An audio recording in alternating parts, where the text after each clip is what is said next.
What's up, Black Comic Lords? It's your boy Paul back in the building with the one and only Joe Illidge. How y'all doing? Joe, I came to a realization.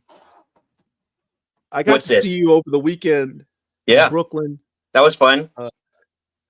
Got to hang out. Pleasure seeing you, Bulletproof, and at the Schomburg. But, you know, it's funny. I walk into Bulletproof. Everybody knows you. I go to Schomburg. I'm talking to people. I'm talking to creators. And I'm like, yeah, I'm introducing myself. I'm a Black Comic Lords.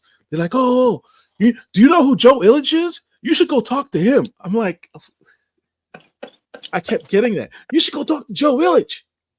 And then I came to the realization, your nickname needs to be the mayor. You're like the mayor of comics. Wow. So from now on, I hereby dub you, Joe Illidge, the mayor of comics. Thank you very much. I promise to do right by the constituency. All right, man. So we're here to bring you out here because you have a dope new book that just dropped yesterday. Bloodletter. Yes. Derek, can you bring up that? There we go. Spawn Universe spinoff, Todd McFarlane's Image Comics. Tell us about this, Joe. Tell us about this. We've been looking forward to this for a minute. Thank you. So Bloodletter is a 5-issue miniseries. It's about a mystic mercenary named Tasha Thornwall.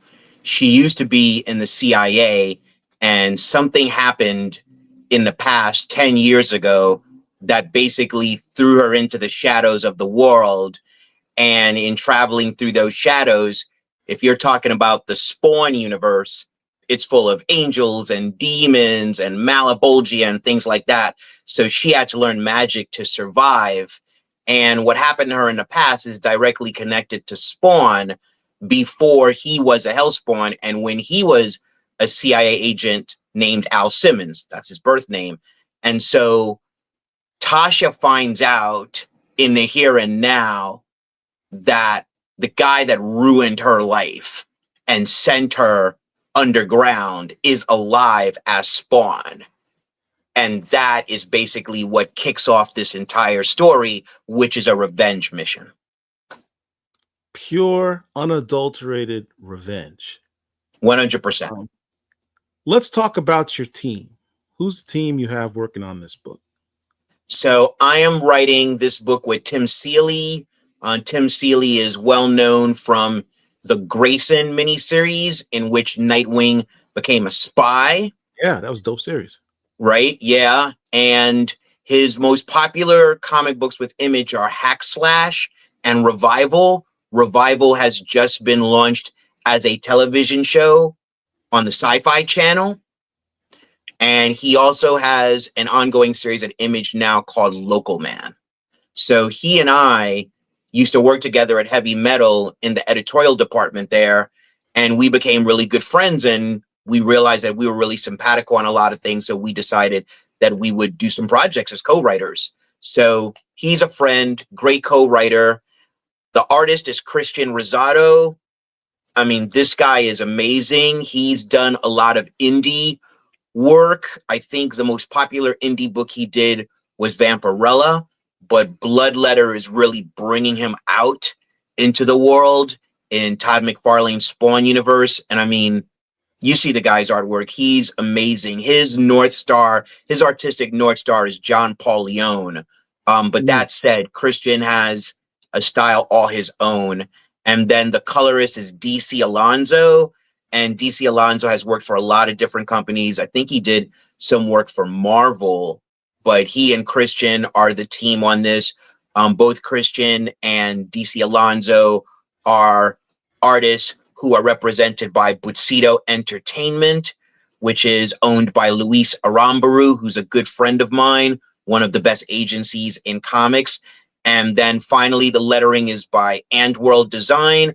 And World Design is owned by Deron Bennett.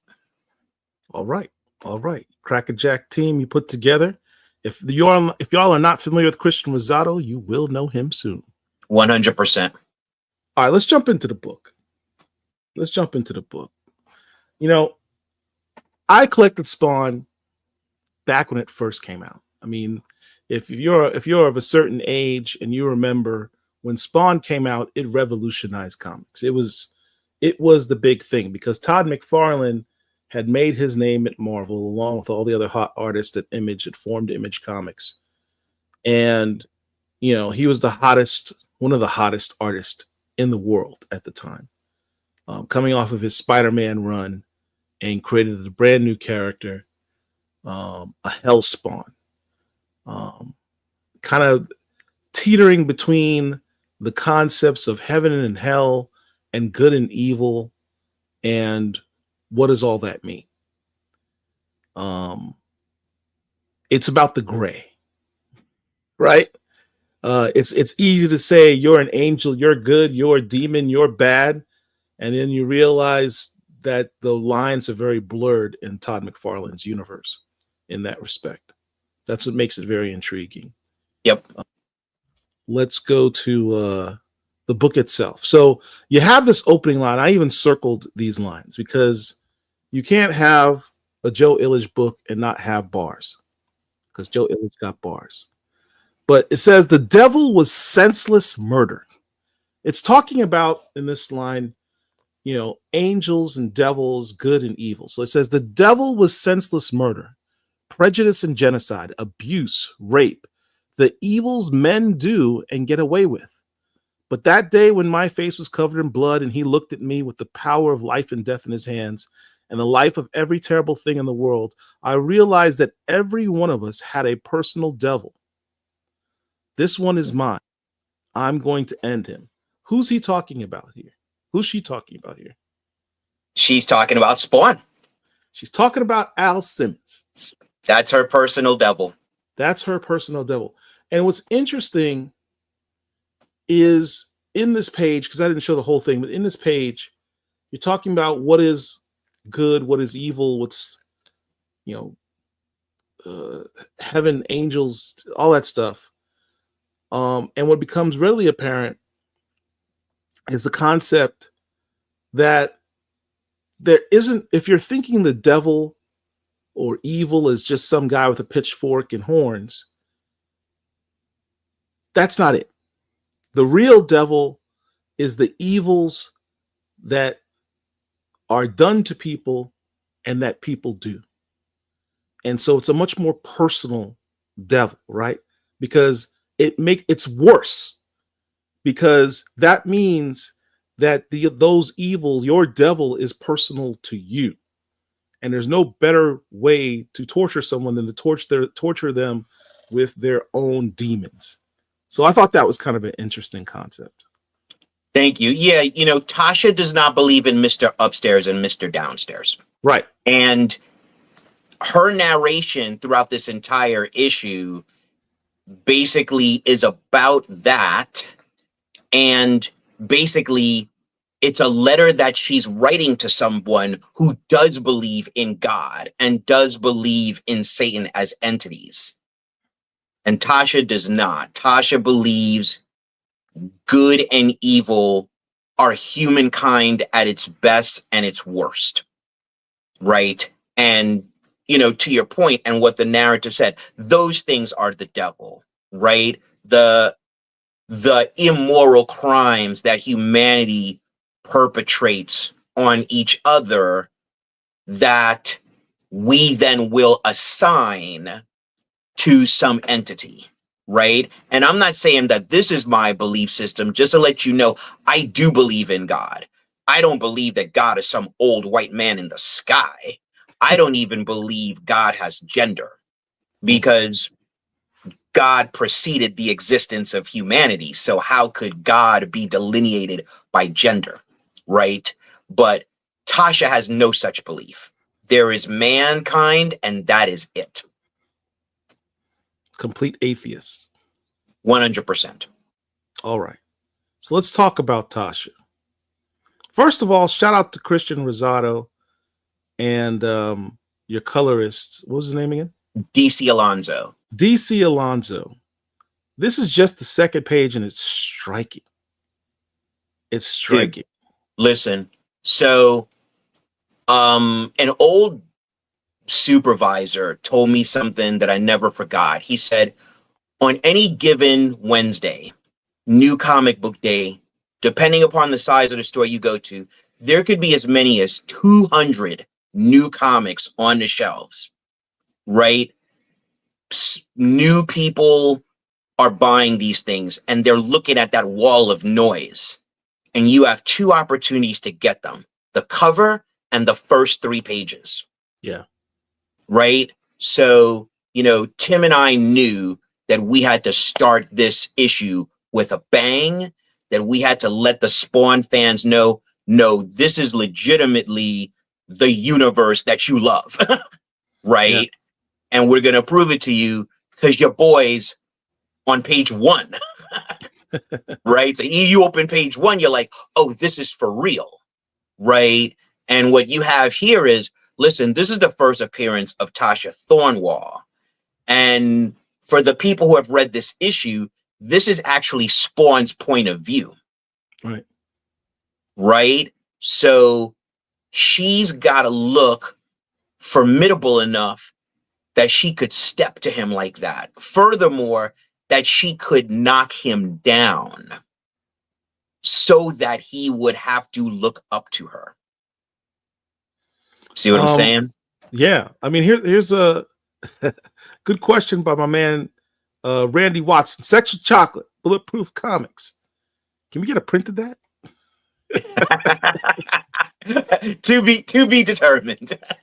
Seriously, if the Image promo department is watching this, I would strongly encourage them to make a poster out of this particular panel.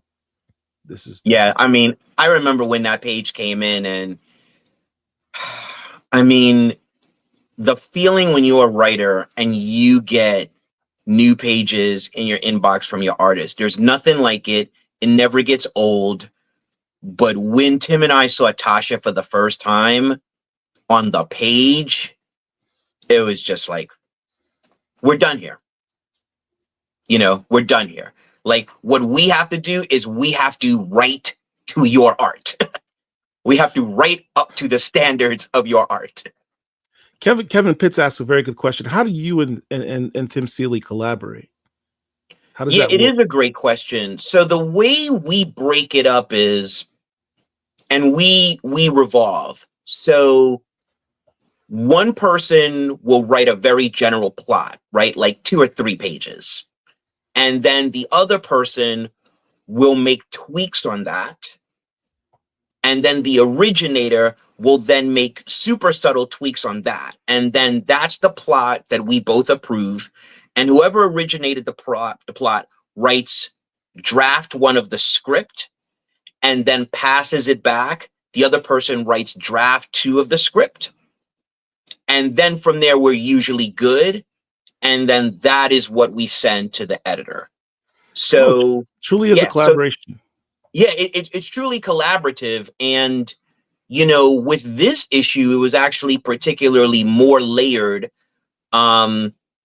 because in terms of, like, it's very interesting because one of the things that happened before we officially got the gig, but once this happened, we knew we had the gig, was that Thomas Healy, who's the editor-in-chief of Todd McFarlane Productions, arranged a 1-hour Zoom call with me and Tim and Todd McFarlane.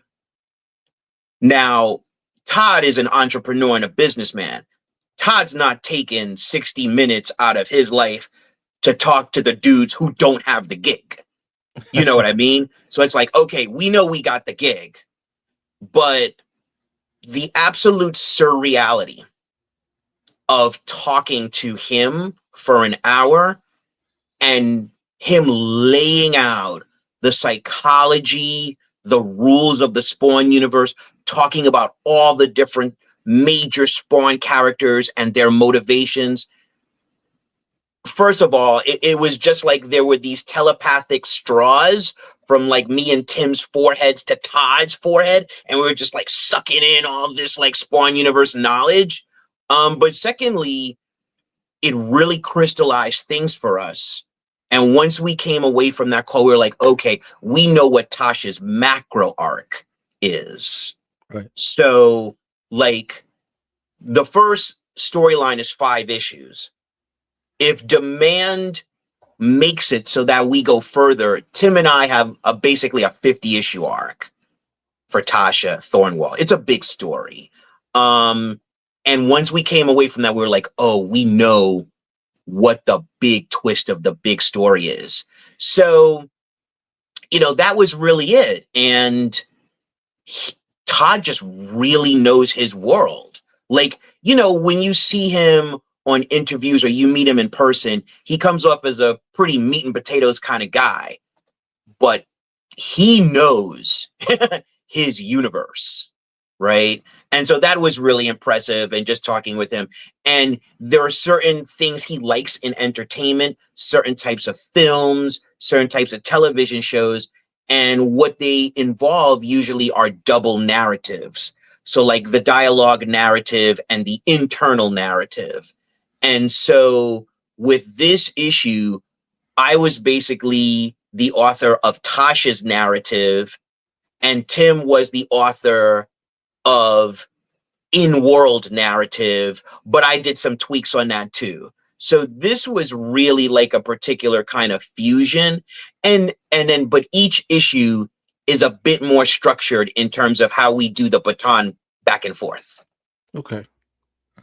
All right. That's what's up. Hey, listen, all of y'all who are watching right now, first of all, thank you to everybody in the chat for watching. Do us a solid, hit the like button, hit that like button real quick.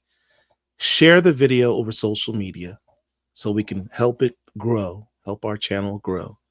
And tell a friend, tell a hater, tell everybody. All right. Yeah, shout out to Kevin Pitts. Thank you, sir. Oh, I had a quick question about this. Yes. Where did you come up with the look? Did you guys give input to Christian and say, come up with the concept for this? How did that happen? We created a mood board, a fashion mood board, right? So one of the things is, so we're talking about the Spawn universe. These characters have some of the craziest, coolest designs in comics, right? Spawn, Violator, She-Spawn, Overkill. So we knew that Tasha had to be able to hang. If you put all the Spawn characters in a line, Tasha's in that line. Tasha's got to be able to hang, right? So her fashion had to be very distinctive. So I started doing the first wave of research on things that I just wanted to plug in. And then Tim came and threw in some other things. So Grace Jones is in there. Janelle Monáe is in there. Lupita Nyong'o is in there, right? And in terms of fashion, it was like, okay, Tasha has to be functional because she's operating in the world, and form follows function. So a character design is a story in visual form. And Tasha, she's not someone who has like a Batmobile or a super cycle.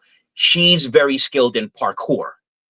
So she's running up and down and sideways on buildings, right? So she had to have practical gear, down to the fact that she wears sneakers, right? So once we came up with the visual, kind of like mood board for her fashion, then we sent that to Christian.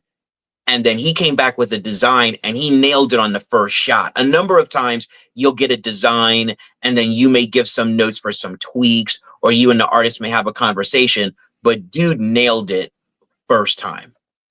I love the fact that also her color scheme matches Spawn's. Yes. Right down to the red coat matching his red cape. That was very intentional. Her shade of red is different from his shade of red, but it's very intentional, that echo that you perceived. Right. And the importance of that echo will reveal itself more in time. All right. So in this world, it's hard. What's cool about the first few pages? You don't know if she's good or evil because, from a reader's perspective, it's Spawn. Spawn's a quote unquote superhero. And you see him looking up at her. He is on the ground. He's defeated. You're like, well, who is this chick? How's she taking out Spawn? Is she good? Is she bad? Is she a villain? Is she a hero? What's going on? And then you see her in this situation where she's comes across a human trafficking ring, right? Yep. And these human trafficking ring, which is, I guess, in Africa, I forget which country it was. Was it South Africa? It was South Africa.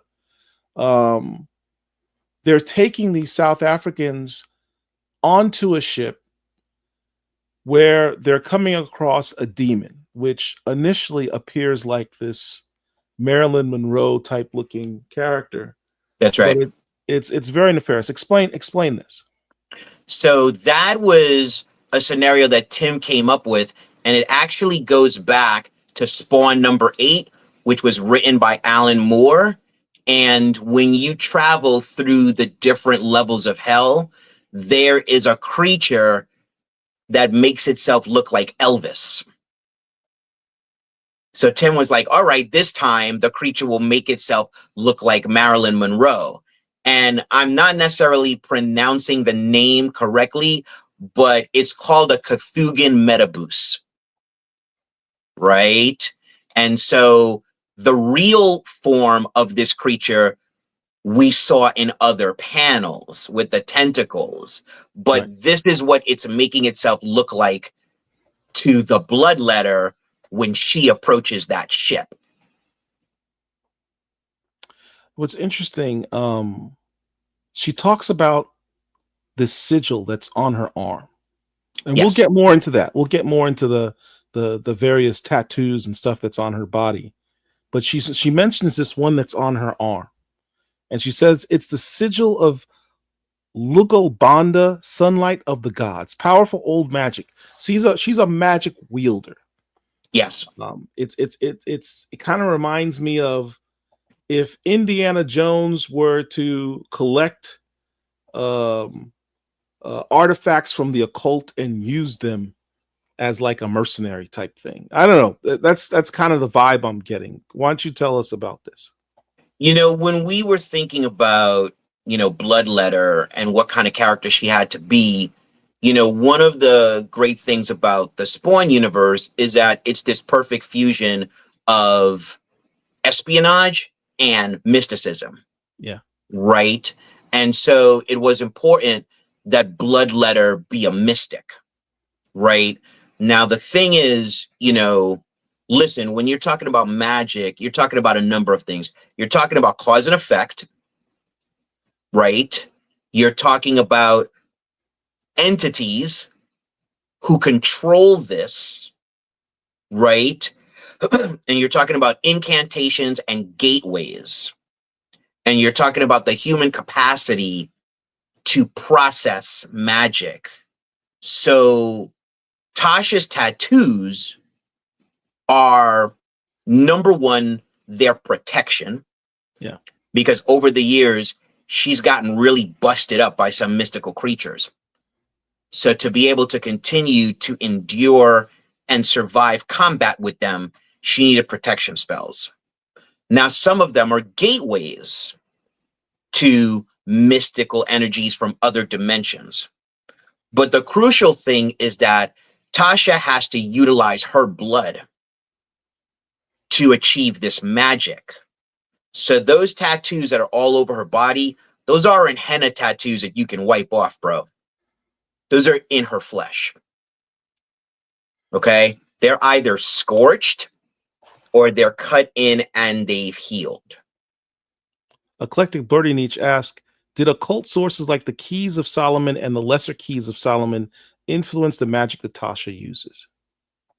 We didn't really think about it, I think, from that specific angle. I think we thought about it from, number one, kind of like global rules of magic Now, my mom is Jamaican, right? So I have a Caribbean heritage. So I've heard about things like the Obia Man and we don't talk about the Obia Man.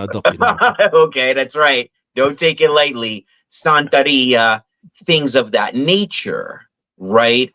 So I think what we brought was kind of like a holistic set of rules about how Tasha's specific brand of magic works. And just like when you're talking about power, whether it's mystical power, whether it's monetary power, whether it's power over people, and I'm talking real power, not fake power, real power. Power cannot be acquired without the giving of self, right? So for her to be able to acquire this power, she has to give of herself, and that is in the form of blood. So I think we thought about it kind of like, I'll say from that like 4-dimensional perspective. I will say that Tasha is Haitian and South American. So we're going to get to some mysticism that utilizes Creole. It's dope, man.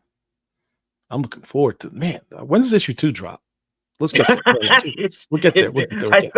I think it's July 23rd. So, I mean, here's what you're talking about before, where this demon, did we establish what type of demon this was specifically? Cthulhu Metabus. Cthulhu Metabus, that's the one. I can't pronounce that. And this is what it really looks like. Yep. Yes. So she saves these. This is the twist. This is someone said diabolical. This is what makes this book so diabolical.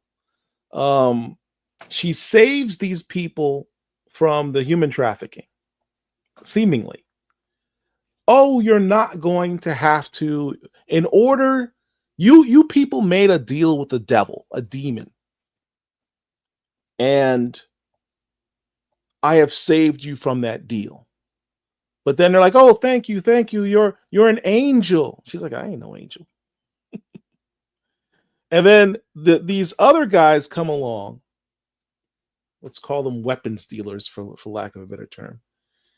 And they're like, yeah, well, these people will do nicely. We'll go ahead and make that exchange with you now, Miss Thornhill, Tasha.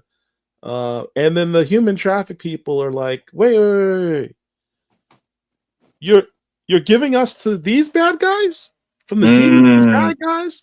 It's like, well, you made a deal, and deals with devils are transferable. I just transferred a deal that you already made. This is cold, man. This is cold. I didn't know how to make of this character, because I still am like, is she a bad guy? What is she? Let's talk about this. This is intentionally messed with my head. Okay, so when a lot of people who have read this or talked to me about this have described Tasha, there's this word that commonly comes up, and it's anti-hero. Yeah. I think anti-hero is an overused word. Yeah. Because basically, in the most basic definition, an anti-hero does not exemplify the qualities of a hero. But what that means is that the qualities of a hero are a very specific list in a small box, right? And heroes are hard to come by, right? Most of us are, we're all flawed, but most of us aren't these things by intention. We stumble, we make mistakes. Tasha is someone that has basically learned to survive through her wits. And her interaction with Al Simmons in the past led her to believe that giving yourself to a higher authority isn't the way to go, right? And there can only be one authority, and the authority is you. And I don't mean that from a narcissistic point of view. I mean that from a point of view that an individual has to come up with their own ethics to be able to survive in that world. And so she is a mercenary, and from her point of view, she saved them from a worse hell in giving them over to these people. And she's doing it because there's something she's trying to acquire, because everything that she acquires puts her closer to being invulnerable, which is kind of what she wants to be. She wants to be physically invulnerable, and she wants to be emotionally invulnerable, which kind of like we all want if we've suffered some serious pain. But what we all know is that that's a fallacy. But that doesn't mean she's not going to take a whack at it. So that's the thing. You're weighing out what's worse, giving up your soul to a demon or giving up your body to a slaver. It's crazy type of question, you know. Yeah. Yeah, I agree with you. I think anti-hero is a term that's often that's overused. And I think the term anti-hero, because it has the word hero in it, sort of still, if you're at the center, it's still sort of left of center towards the concept of being a hero. And sometimes you have people that are just in the dead center. They're completely amoral. They're not good. They're not bad. They're completely self-serving. It's not about good or evil. It's about, I'm here for me. I'm not for you. I'm not for them.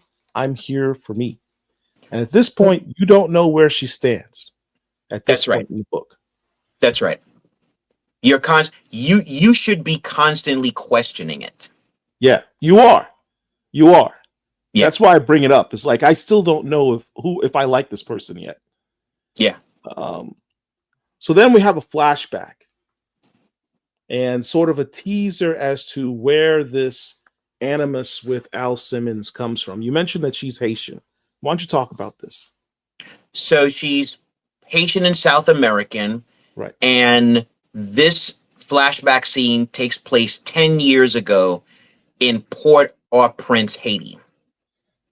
And Tasha was there undercover on a mission.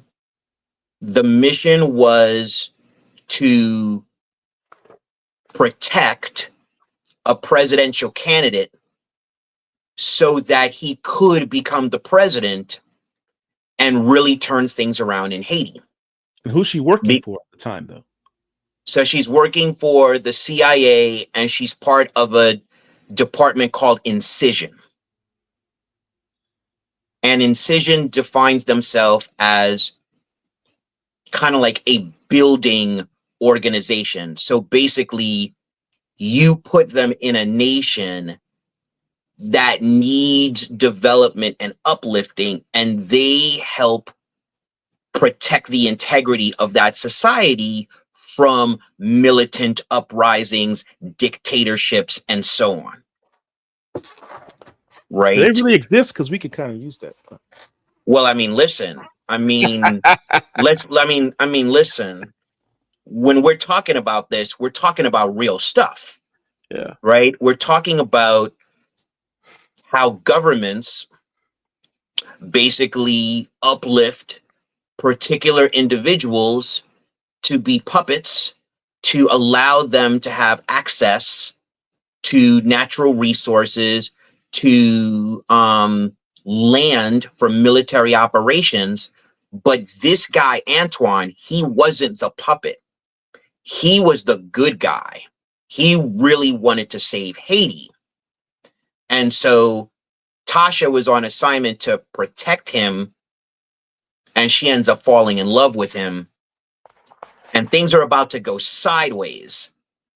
And that's when she starts like letting him know, like, hey, listen, I'm going to get you out of here. I'll tell you everything later, but you must stay alive. Shout out to Randy Watson, sexual toxic.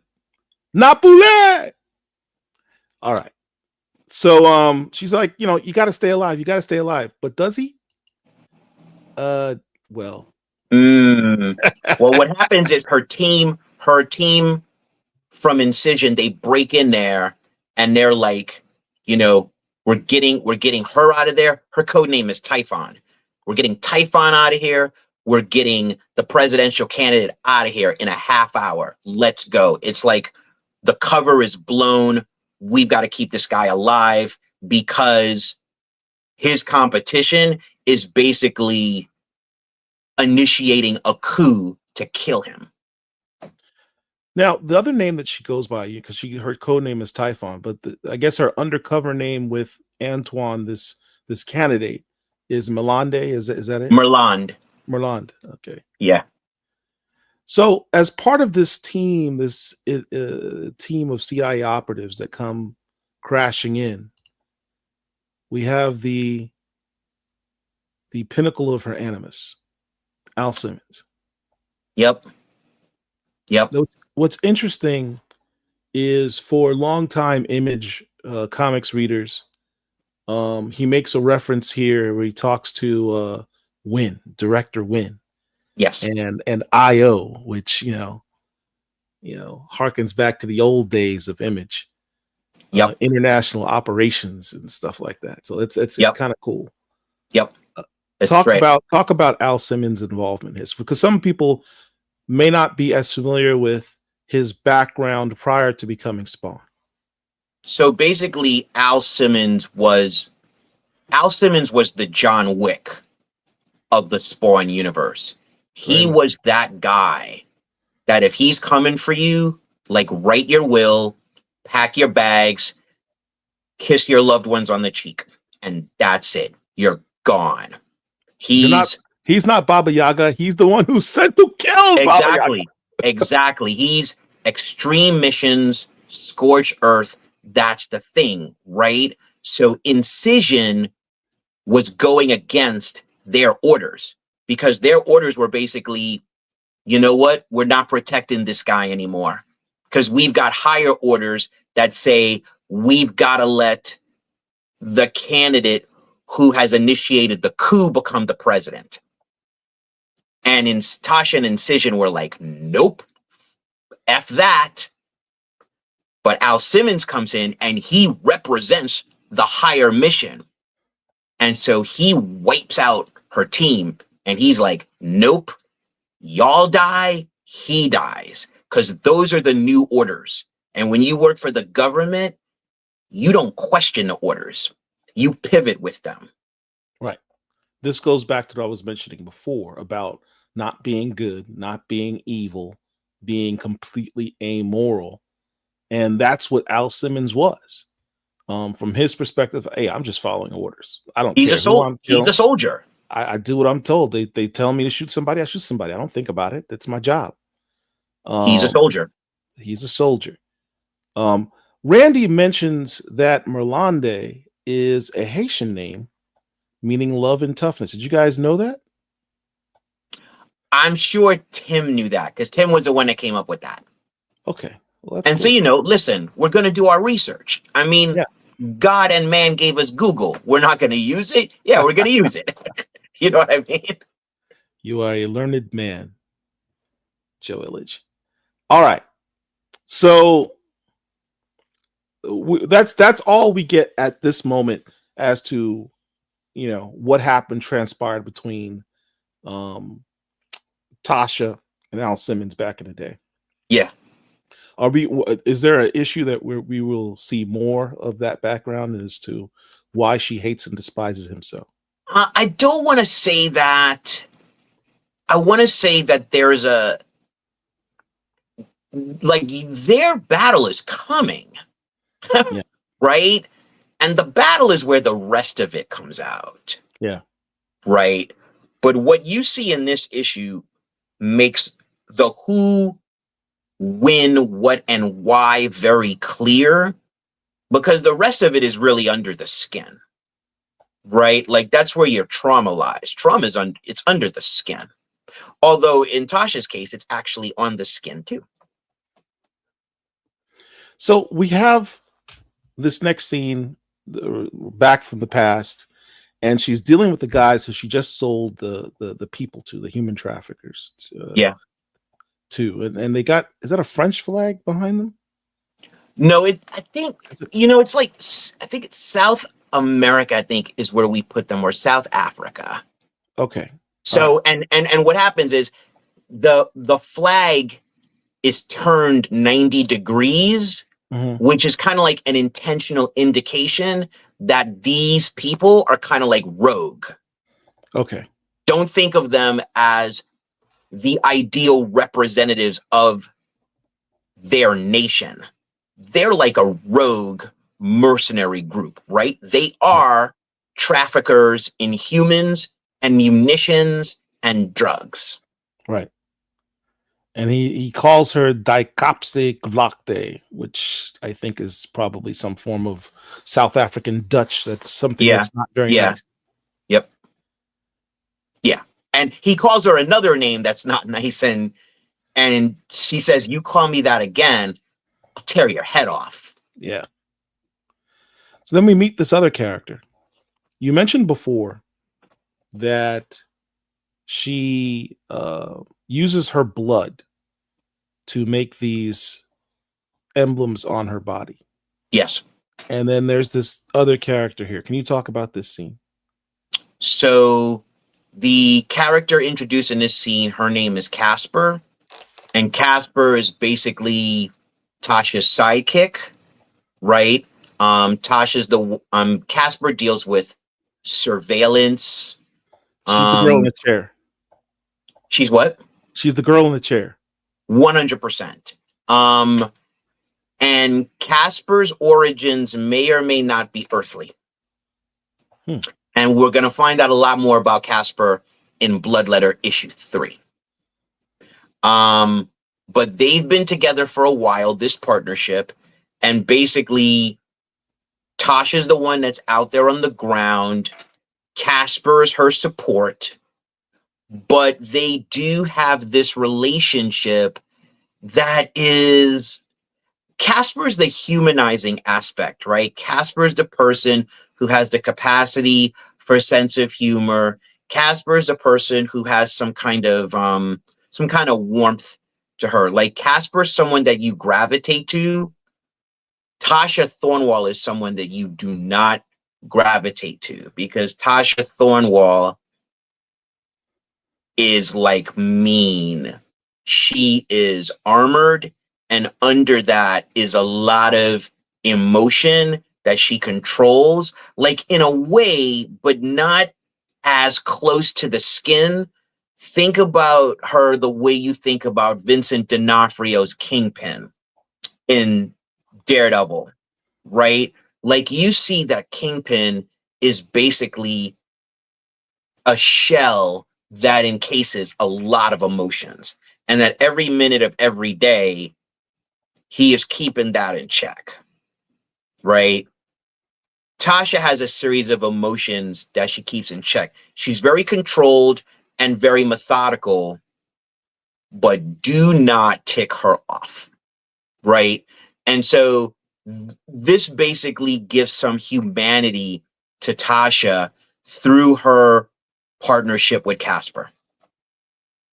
Now she's writing on this piece of, I guess, paper or parchment. Yep. It looks like she's using blood to write this message. What is it she's writing, and what is the significance of that? So she is writing with blood. It's her blood. And there's a reason she's writing with the blood, because the blood has a spell that no one else will be able to read that letter. It's English to us because it's a comic book, right? But no one else would be able to read that letter except for Tasha and its intended recipient, right? And the letter she's writing is the internal narrative of this issue, because she's actually writing a letter to somebody. And who that somebody is, we'll find out in Bloodletter 5. Okay. So then you also mentioned the sigils that she marks on her body. Right. Is that done with her blood as well?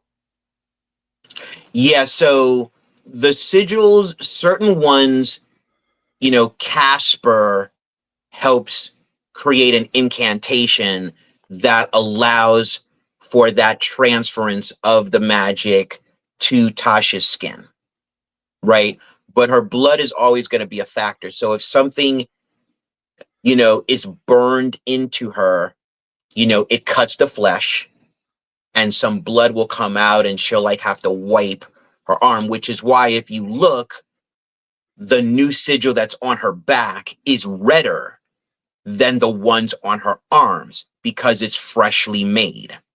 Right. Which means she's either going to have to wipe her back or she's just going to put her shirt on because, quite frankly, she has a high pain threshold and she's used to this. Eclectic Birdie Nietzsche asks, how the heck did she bewitch her own blood? Is it the result of a specific sigil? Not going to get that deep into it. It doesn't just go to one sigil. This is a process for certain kinds of sigils. We have to be careful with Eclectic Birdie Nietzsche. He always asks like these very probing questions. I think that's great. They're always spoilers because he's listen. All right. So talks about the cuneiform is from the Capernaum synagogue, used by an unknown exorcist to cast out unclean spirits. Usually gets credited to Christ himself. Where do you get this stuff from, Joe? Listen, this is research. I mean, when you're talking about like TIM SEELEY, so one of our influences for Bloodletter, and it's clear, right, is John Constantine Hellblazer. Yeah. Right. And so Tim actually wrote Hellblazer.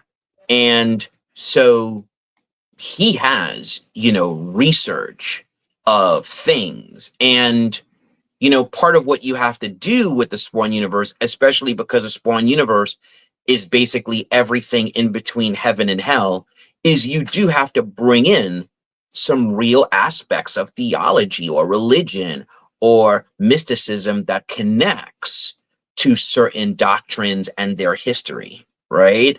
So that's it. You have to layer the things that are native to the Spawn universe with the things that are native to our world.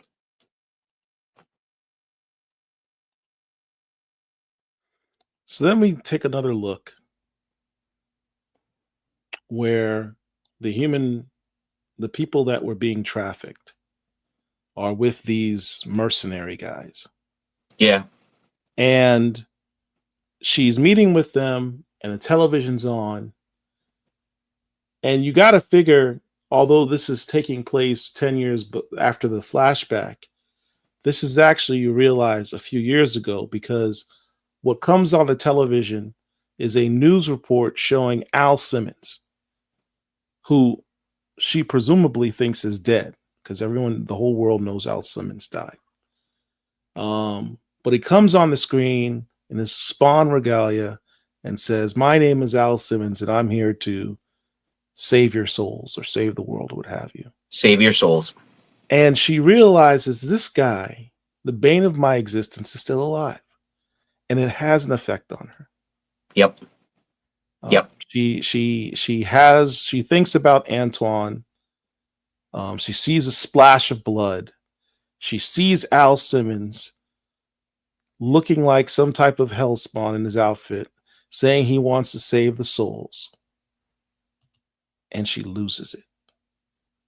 What happens to her right here? I mean, I can't even adequately describe it, but think about a trauma trigger, right? A deep trauma trigger that happens in an instant. You are not in a state of rational thought. You are someplace else, right? And when you're Tasha Thornwall and you're hit with a trauma trigger and you go someplace else, You can't, no one else could be in that blast radius. Okay. So she sees her boogeyman alive. And not only is he alive, but what he has the audacity to say, I'm here to save your souls, after he destroyed hers. And in that moment, she's just like, she's like, all of this, all these guys, gone. So what's interesting is that you mentioned that the sigils she puts in her body are mostly for protection. She even mentions that these are protection spells or what have you. Some But are this protection capability- and some are gateways. Some are gateways. This is an offensive capability that we hadn't seen until this point. 100%. And it's triggered by her trauma. Is this something that she is doing intentionally, or is this purely reflexive? This is intentional. Okay. This is an emotional shift that happens on a dime, right? And because here's another thing, right? Human thought operates at a different speed than physics. Okay. Right. You can have a series of emotions in like 2 seconds, right? Now, I'm not going to get into the gamut of emotions that she's feeling, but some of them would involve, what the F? Holy sh! F all of this. Right? Like those three are in the 1 or 2 seconds. Right. Right? And then she's just like, her plans, her itinerary, all got wiped clean. There is no itinerary anymore. Because this, go ahead. Because this dude's alive. That's the only itinerary now. Everything else is gone. And these guys are gone because Tasha knows that they're not good people, but there was something she wanted from them. That thing she wanted from them, she's no longer concerned about. And if she's no longer concerned about it, these guys don't have to live. And that's the interesting point, because I asked you the question, is it reflective or intentional? You said it was intentional. Because if it was reflexive, she would have just wiped out everybody in the room.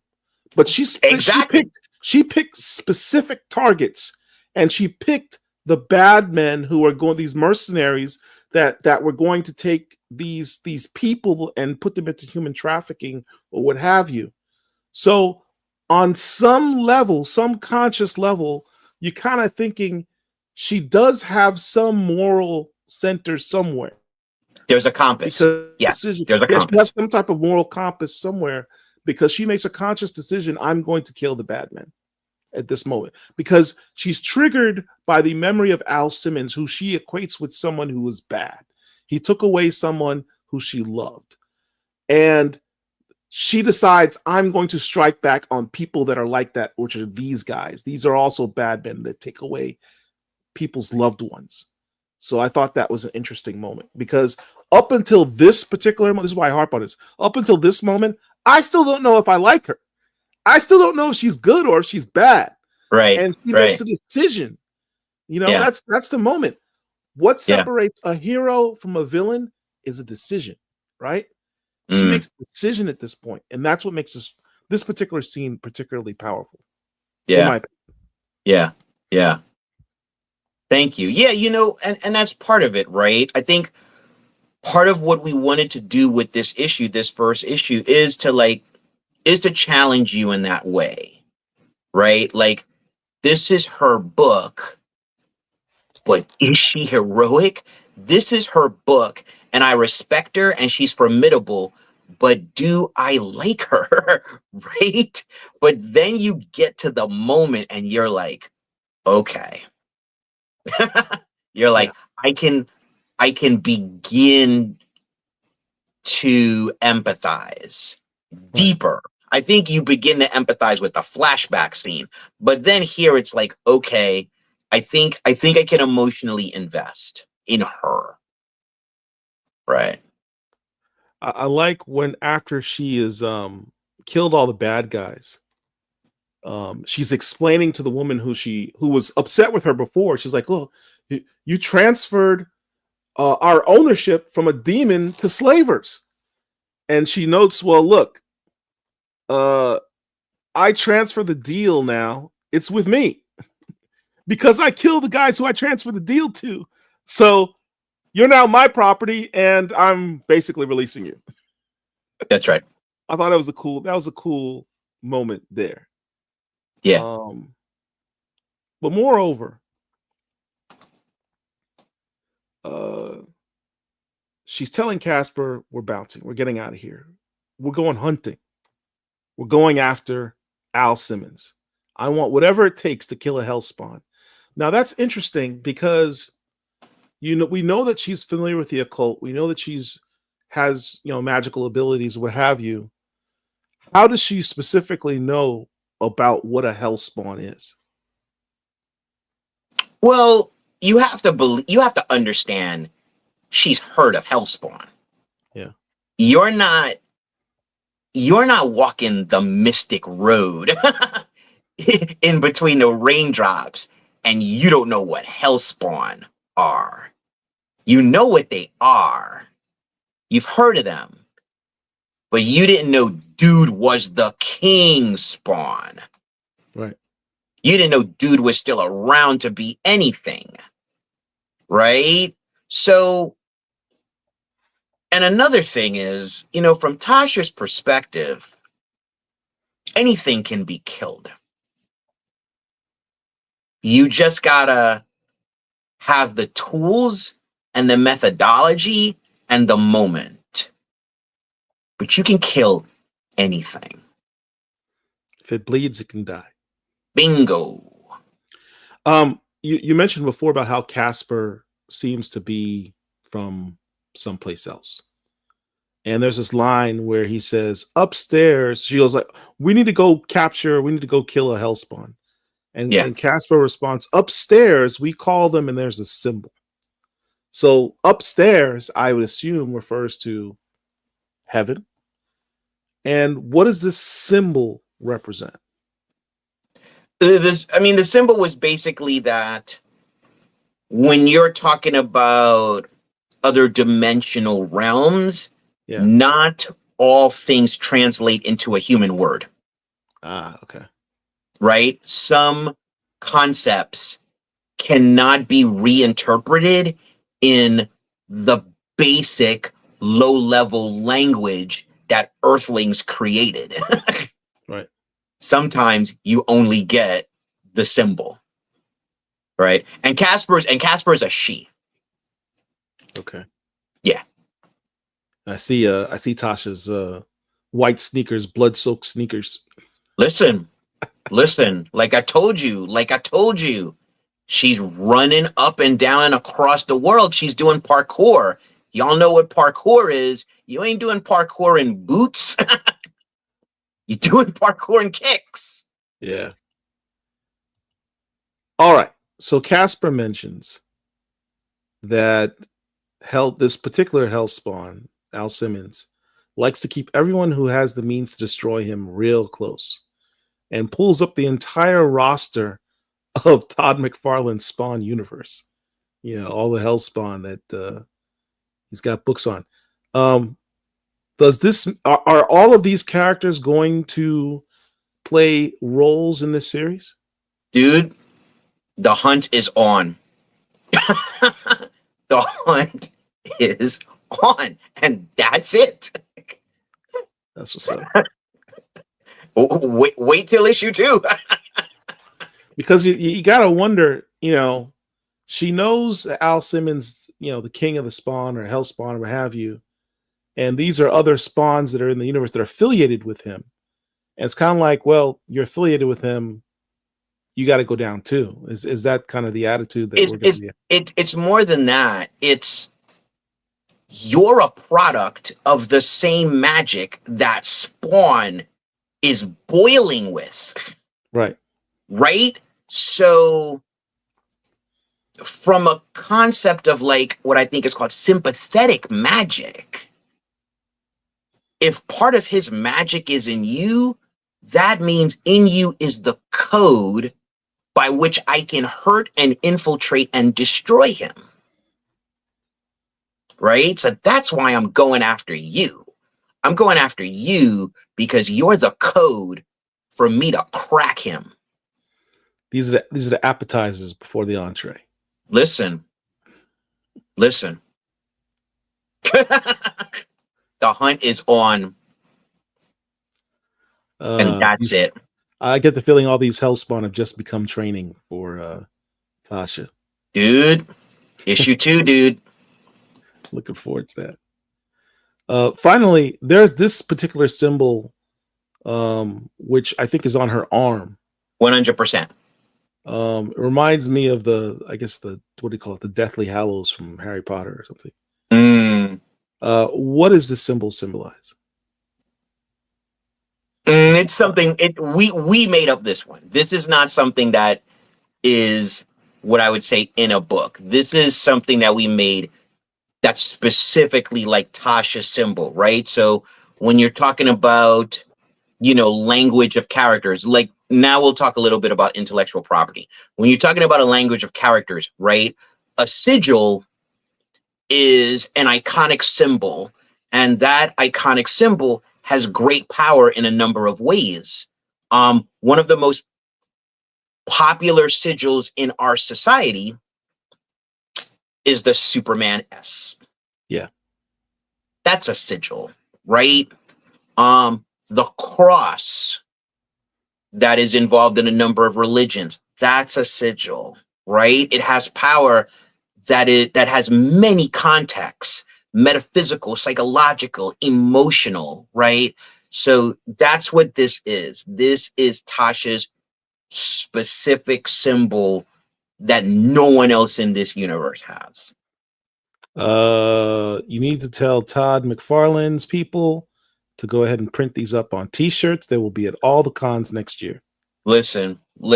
Here's the thing, let's keep it real. If you're going to have the grand opportunity to create something new in the Spawn universe, you're thinking about character, you're thinking about story, you're thinking about aesthetic. But you should also be thinking about toys, and you should be thinking about merch. And why should you think about these things? Because the man has an empire, which includes a toy company. Which leads to my next question. Are we going to get a Tasha Thornwall action figure? Well, listen, that's above my pay grade. But I mean, listen, because if it was my pay grade, I would say, sure, it's coming next year. But, again, when Tim and I and Christian and DC Alonso really thought about it, and again, part of it was the palette. You recognized the visual echo of Tasha's coat to Spawn's cape. That's not an accident, right? That's visually part of the story, right? And so we designed Tasha holistically to be able to exist in other forms. Because listen, so you talked about when Spawn #1 came out in 1992. I was there for the emergence of Image Comics, which changed comics forever, right? In ways that some people don't even know, because for a number of people, comics began with Image. Right. That's why a lot of people call Todd McFarlane the Todd Father. Because for a lot of people, they don't know a pre-Image Comics comic industry, right? So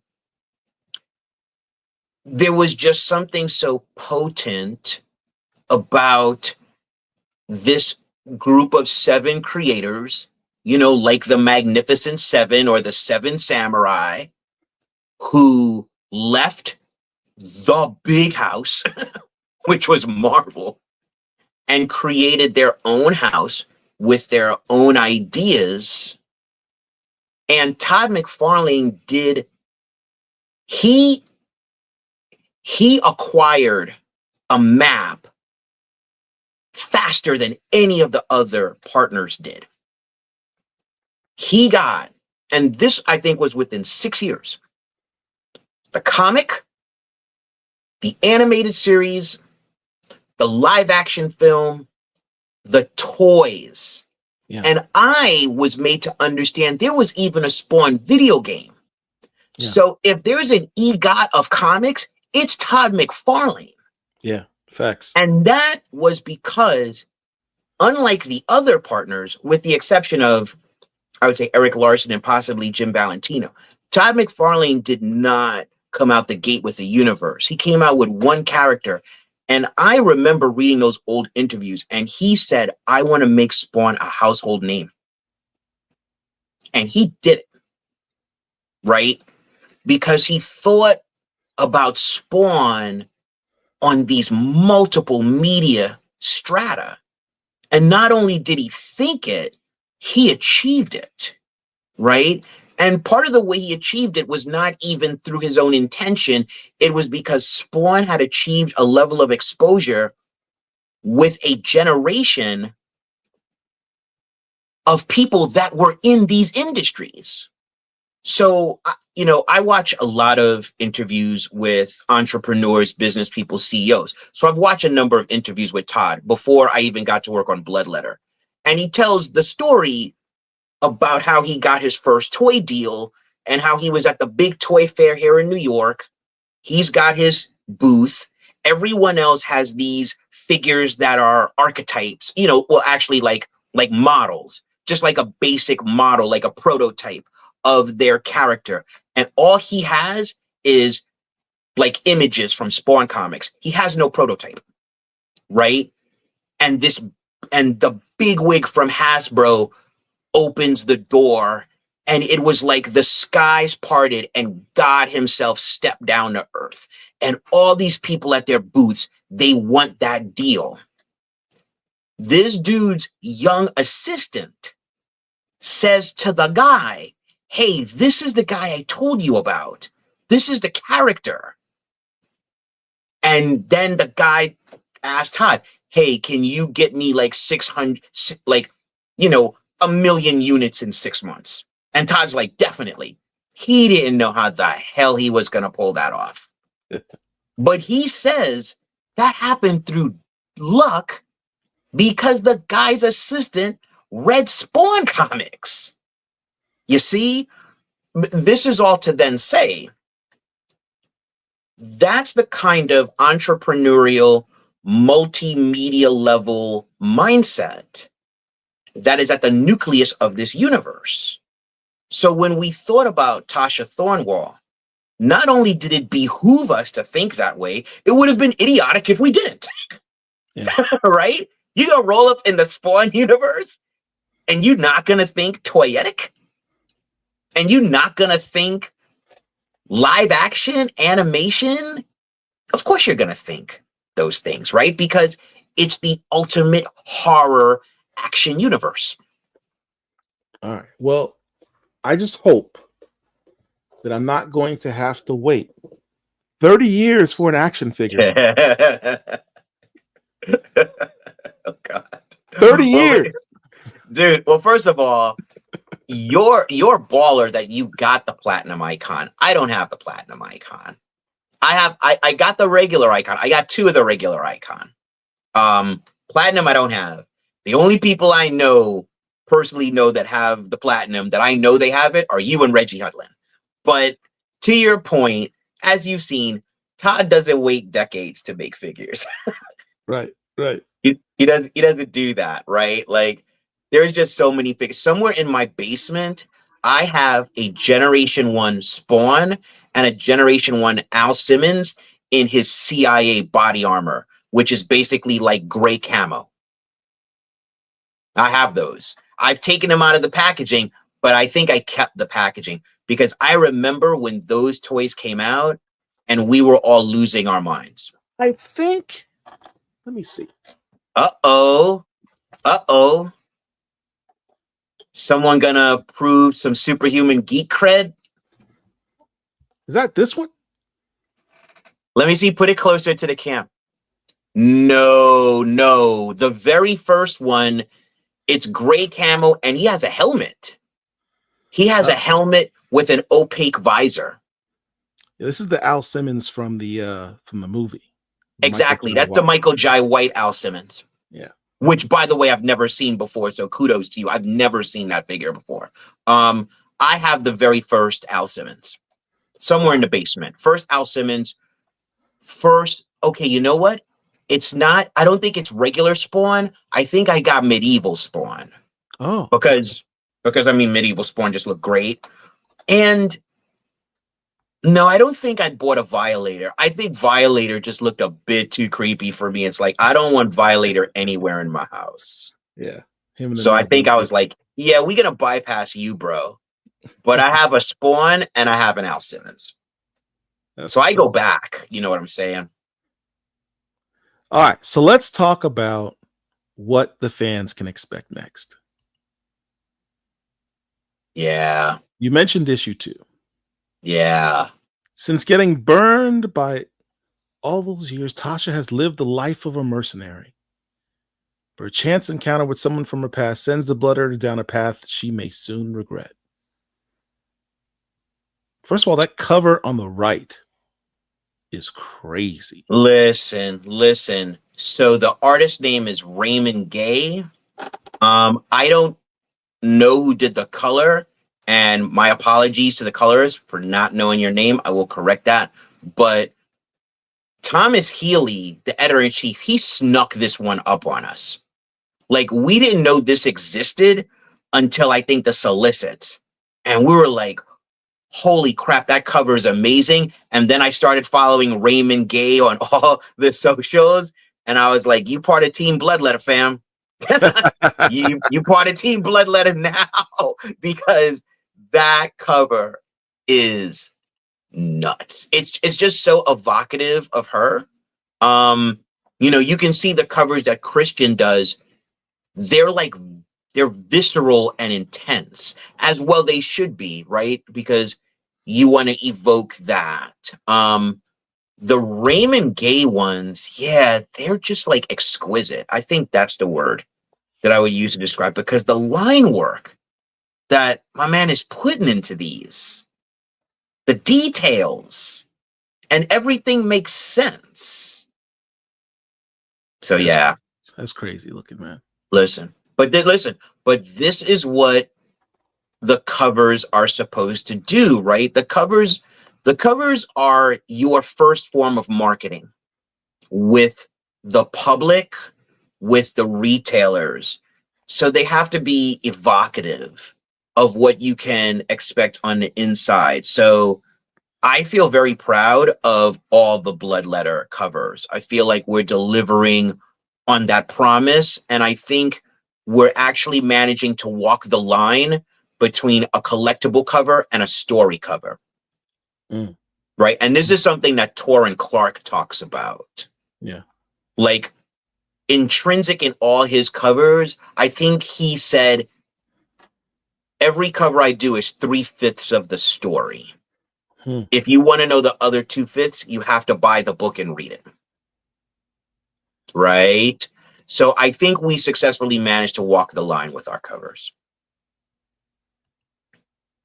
Issue 3, staying consistent with what you said about the covers. Listen. Dope covers. Listen, Dope come covers. on. You see that? You don't want to know what's up? Yeah, you do. You want to know what's in there, even if you don't know who those people are. And that's it, right? It's not, you know, this was interesting. I worked at this company. I won't say what company it was. One of my colleagues was, she was like a licensing genius. And she basically said, and I do think this is conventional wisdom, that an intellectual property, open parentheses, character, close parentheses, needs 2 years to embed itself into the consciousness before you can engage licensing and hope to succeed. I consider that conventional wisdom, and I don't have the intimacy of that industry to challenge it. But I would like to modify it and say, I think there are people who buy things just because they look cool, right? I remember one time there's a filmmaker named Charles Stone, and I saw him and some friends at a movie theater. One of his friends was a white blonde guy wearing a blue shirt with a 4 on it in a circle. And I said to him, "Oh, Johnny Storm, that's cool." And he said, "What? Who's Johnny Storm?" And I was like, "Oh, you didn't buy that because you know what it is. You bought it because it just looked cool to you." Yeah.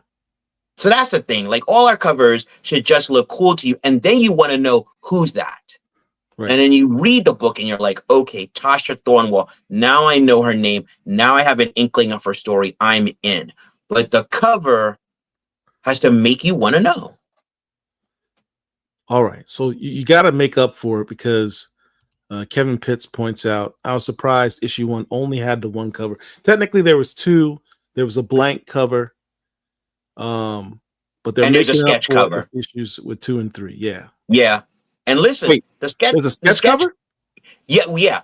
So the second cover for number 1 is like this maroon cover, right? You know, which is actually not dissimilar to the shade on Tasha's jacket in the variant cover for issue 3. But it's funny because I did my first Bloodletter signing at Bulletproof Comics yesterday. That's the best comic book shop in all of NYC, by the way. Come on. Just celebrated their 33rd anniversary.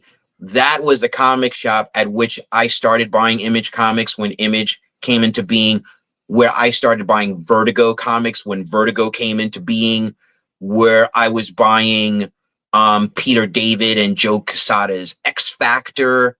You know, it was Bulletproof Comics. Bulletproof has been there for. Shout out to Hank and the crew. Hank Kwan, the owner, longtime friend of mine. So when I did the signing there, it was Randy Watson, Sexual Chocolate, who pointed out that that dark cover allows for great contrast if you're using light colored markers, if you're using metallic markers. So, you know, listen, there's a methodology to everything. So when they did it, I was like, huh? But then when I saw how it responded to the markers, the paint markers, and I was like, oh, okay. Because when people draw on this, it's gonna pop, man. Be crazy, yeah. Yeah. Randy's asking, where are you going to have your next Bloodletter signing? That's a good question. I am trying to work that out now, but I have some thoughts on it. And you know, sometimes things just happen based upon where I travel to, but I definitely want to try to have, you know, listen, so there's 5 issues. So a signing for every issue wouldn't be bad.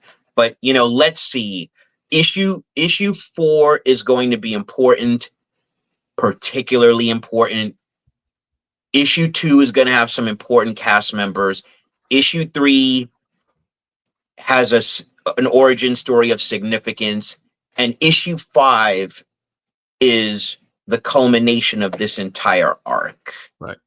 Right. So every issue has an importance on the way to the end, and certainly on the way to the battle with Spawn, which is happening. Man, I wish I could have stayed a couple extra days in New York so I could have been at that signing with you. Listen, we had a lot of fun. We went 2 hours, and then I think we even went a little longer. And, you know, I posted some photos online, but, you know, people, listen, you know, I think this is something that we may take for granted because we work in this business. But I think to us, comics seem to be science, but to the world, they're sorcery. Yeah. They're like this elusive, crazy thing. And if you make them, then you're like a sorcerer, right? Like, you know, I was born in 1969. I was a kid of the 70s, a teenager of the 80s, when working in comics was like being the byproduct of a dog, like in terms of society, right? And comic books were looked at by librarians as distracting young people from real literature, right?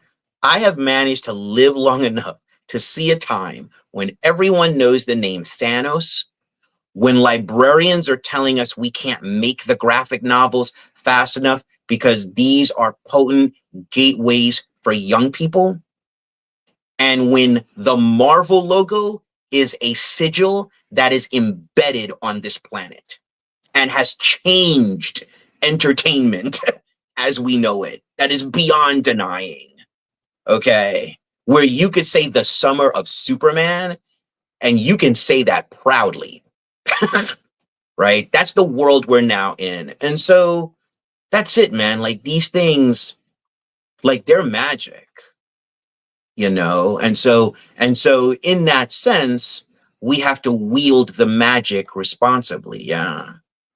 I want to make a note here that the final order cutoff for issue number 2 is June 30th. So you got a week and a half to make sure you get your FOCs in, your pre-orders in before the FOC. And the FOC, the final order cutoff for issue 3 is July 28th. So both of those are up for pre-orders right now. You can go ahead and pre-order both these issues. 100%. And here's the thing. I'm a human being that believes in efficiency. I don't pre-order issues. I pre-order series. Yeah. Right? Yeah, the best way to do it is just go to your LCS. If you're in New York, make it Bulletproof Comics in Brooklyn, 2718 Nostrand Avenue. No plug. Shameless. 2178. 2178 Nostrand Avenue. Yep. Ask for a subscription. Ask your LCS for a subscription to Bloodletter. That way, you don't have to sit there and go back every month and say, add another issue. Just 100%. all. And that's how you help guys like Joe and the rest of his team to keep these series going. If the numbers are good, Image will say, hey, we need to bring these guys back for another run. Listen.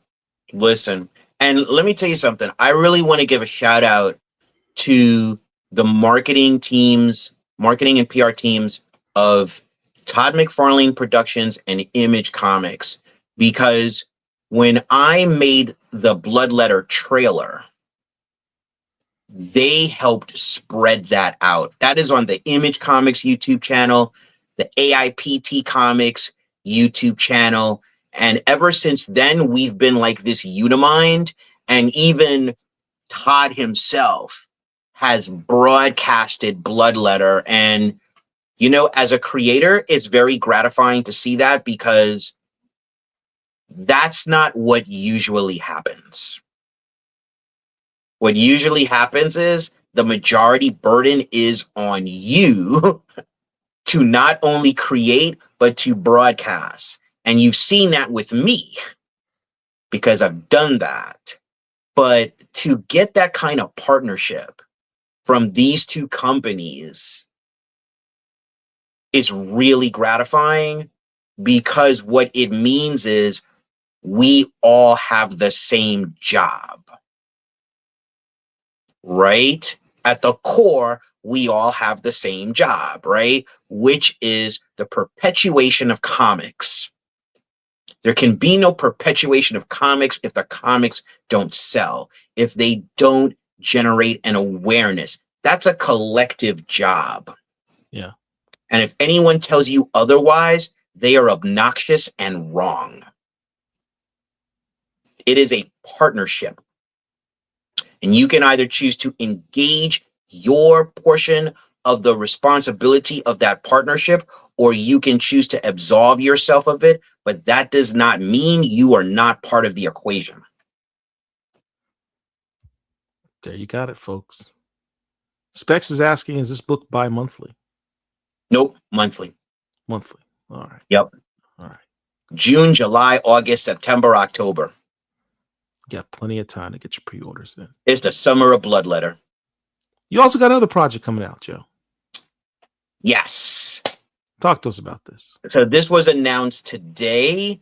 So Fair Square Graphics, which produced the very first Noir is the New Black anthology 5 years ago, which was an amazing success. And then last year did the expanded edition, which included new content, one of which was a 6-page story from Crisscross and myself introducing a father-son bodyguard duo during the Harlem Renaissance called the Winterfields. The Winterfields are returning in Noir is the New Black Season 2, Issue 1. That campaign launched today. So the Winterfields will be the first story. It's created by myself and Crisscross. The writing is by me. The art is by Crisscross. The coloring is by Andrew Dalhouse. And the lettering is by DC Hopkins. So listen, I mean, just look at the cover, right? All-star team, man. Shout out to Andrew Dalhouse. Listen, come on, man.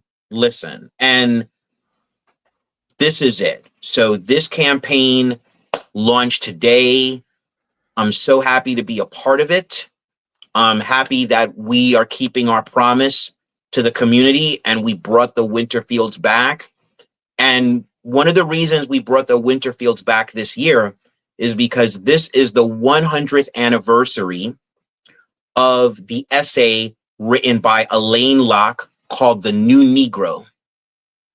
And by a number of historical perspectives, that is considered the official start of the Harlem Renaissance, which means we are living in the centennial of the Harlem Renaissance.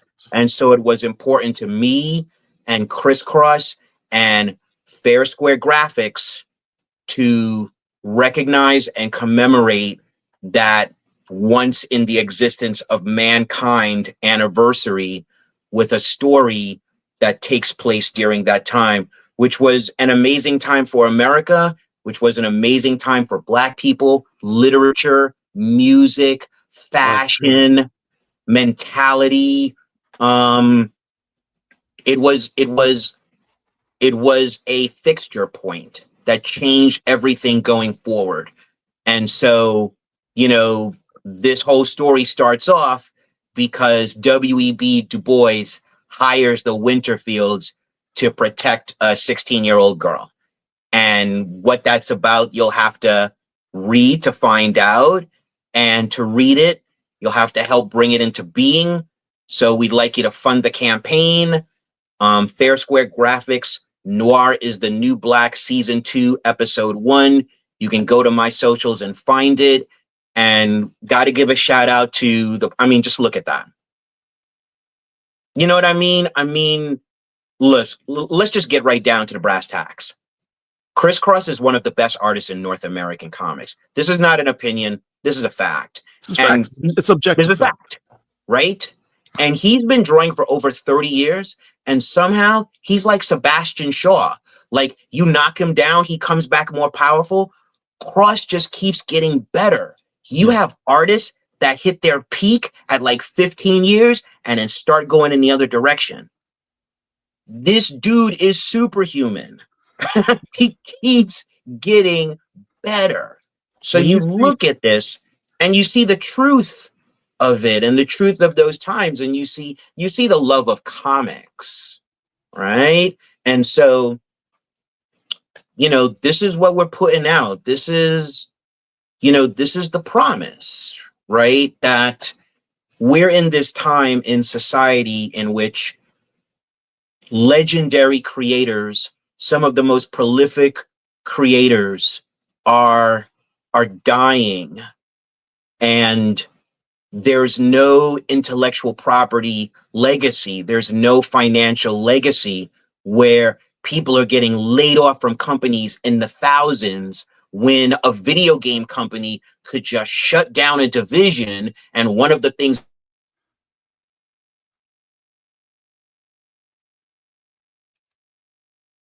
Am I frozen or is Joe frozen?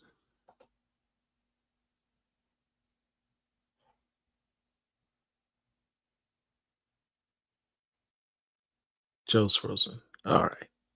Well, I think he was referring to, you know, you have a video game company that shuts down with one of the biggest properties in Marvel's IPs that ever had, which is Black Panther. You know, it's one of the things that makes what we do at Black Comic Lord so important to us is shedding a light and giving the just due to these Black comic creators. God guys like Chris Cross should be a household name. You look at the artwork that he did back in the day with the Blood Syndicate, you know, and you look at which was brilliant artwork in and of itself. In and of itself, that style that he had back then, unique. If you looked at it, you could say that's Chris Cross. That's how you know you're a good artist, when someone can look at your art and immediately identify who the artist is. His style is completely different now. Still brilliant. Arguably better. He says his art is even better than it was back then. And his art back then was awesome. Incredible art. I'm sure he'll be back in 1 second. Shout out to Sexual Chocolate. Thank you for the super chat, sir. The illest mayor. Let's go to some of the comments that some of y'all have. Can we do that, Derek? Can't wait to see her in a Spawn movie. Yeah, indeed. You know what's interesting? This Winterfeld's cover, you know what it makes me think of? Lone Wolf and Cub. This is like the 1920s Harlem Renaissance version of Lone Wolf and Cub. Anybody familiar with that? Shogun Assassin? Anybody? I think Joe's back. Is he back? Partially back? Partially back. How about now? There we go. There we go. Yeah. So, sorry. All of this right. was to say, support the campaign. This is for supporting creators, and Fair Square Graphics is a publisher that is committed to creative vision. iManifesto stole my question. Is this part of the Philadelphia universe? No. Philadelphia is a universe that is created by Rodney Barnes, who, I mean, come on, you're talking about one of the big horror writers of comics. No, this is a universe that Chris Cross and I are unfolding, but it centers around this family, right? No, I think he actually might be referencing what you're doing with Bloodletter. Because I think Philadelphia is also an Image, right? So yeah, it is. It is. Could there be a crossover? Is the better question? Well, could there be a crossover because Philadelphia crossed over with Spawn. Yes, you see where I'm going. That's why I said he kind of stole my question. It was like partially my question, which is, could there be a crossover? Well, listen, I have Rodney Barnes' number. He has. Think about Rodney crossed over with Spawn. He's crossed over with Savage Dragon. Both Image properties. Bloodletter's on Image. Listen, technically you're already in the same universe, Joe. I know. Listen, I didn't think about it that way. So, have you written issue 5 yet? Oh yeah, it's already done. Yeah. But listen, anything is possible. It's comics. Right? This is what you do, Joe. This is what you do. Okay. Doesn't even require you to write anything else. Because I'm sure, although it's written, the art's maybe not be done yet. Have like a newspaper stand with like a picture of Blackula, or I can't do that because there's licensing issues. With a picture of, a news headline saying, bunch of dead bodies in Philadelphia. Just some reference like that. Set it up? Yeah. We could do that. You could do something like that. Listen, the issue 5 hasn't gone to print yet. That's what I'm saying. It's done, but it hasn't gone to print yet. I'm saying, just throw that in there. Just throw a little newspaper article with the thing saying a bunch of dead bodies in Philadelphia. News at 11 or something. Wow. Someone is scheming. Someone is scheming. You scheme, plot, plan. Listen. It's possible. I could tell you, this would not be the first time someone has asked, is Tasha gonna cross over with certain other characters or other character types? So, that means a lot. I think she's kind of connecting with people. I think iconically, there's something about her that's both familiar and different, and people are responding to that. And and I think that's great. Yeah. So let's see what happens. Derek says that Tasha and Nita Hawes would be a great Oh great my goodness. combo. 100%. That's They that's would just a certainly fact. vibe. That's just because like Nita Hawes has a diary, and Tasha Thornwall is part of the secret history of the Spawn universe. That it's interesting. So we know Spawn has been in publication for 33 years, but in terms of how much time has passed in the Spawn universe, like the official number is kind of like it's about 10. So Tasha is part of that entire secret history that people haven't seen. So you're going to see some of it in the series. You're going to see how she connects to other people in very important ways. That's what's up. Yeah. So we've been having a lot of fun. And I had to buy all the Spawn compendiums. And I haven't read them all, but they're within arm's reach whenever I need to check something, whenever I need to reference something, because listen, the Spawn fans, first of all, credit to them, but they know if you're BSing. Right. But that's just a fact. So it had to be legit at the different levels. Well, let's take a couple questions before you go, Joe. I think Okay. Derek had started some questions here. Derek, if you would. How did the cosmology of heaven change with McFarlane losing Angela to Neil Gaiman? Are angels still heaven's assassins in this universe? Great question. To my knowledge, yes. They're not just assassins, but they are the enforcers. Yes. And you're going to see something in Bloodletter 3 that's going to speak to that. Okay.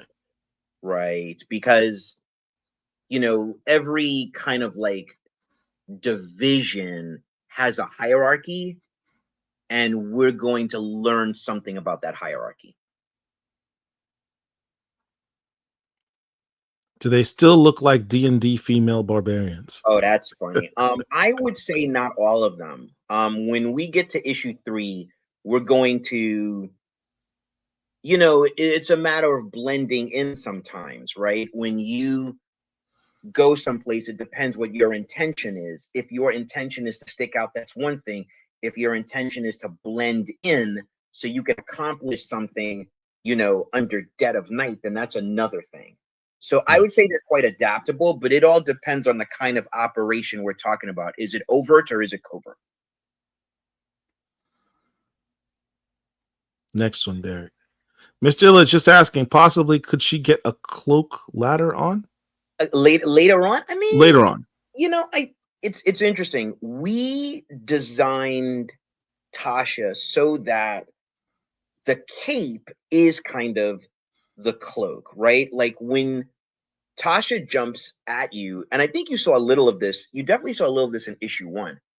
When she's coming down at you, that thing is spread out. You know what I mean? So it serves that in a purpose. Now, I know in certain contexts, cloaks are like talismans, they're objects of power. In that context, she doesn't need a cloak because the objects of power are all over her body, right?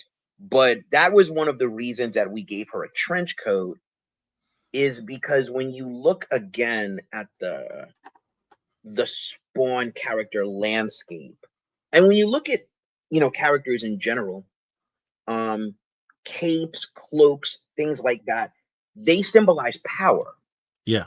Right? Dr. Doom, Batman, Spawn himself, they symbolize a kind of power. And so Tasha having the trench coat was an intentional signal to you that she is of high level. And when Marvel took away Blue Marvel's cape, that was a symbol of them neutering listen. their most powerful superhero. I don't want to talk about that. Yeah, but you recognize, yes, these changes have multiple meanings, right? Yes. And when you talk about taking away someone's cape, it's not dissimilar to taking away someone's locks, Right. Oh, wow. right? Joe's going there. What I tell y'all, man? I told you Listen, Joe got bars. listen.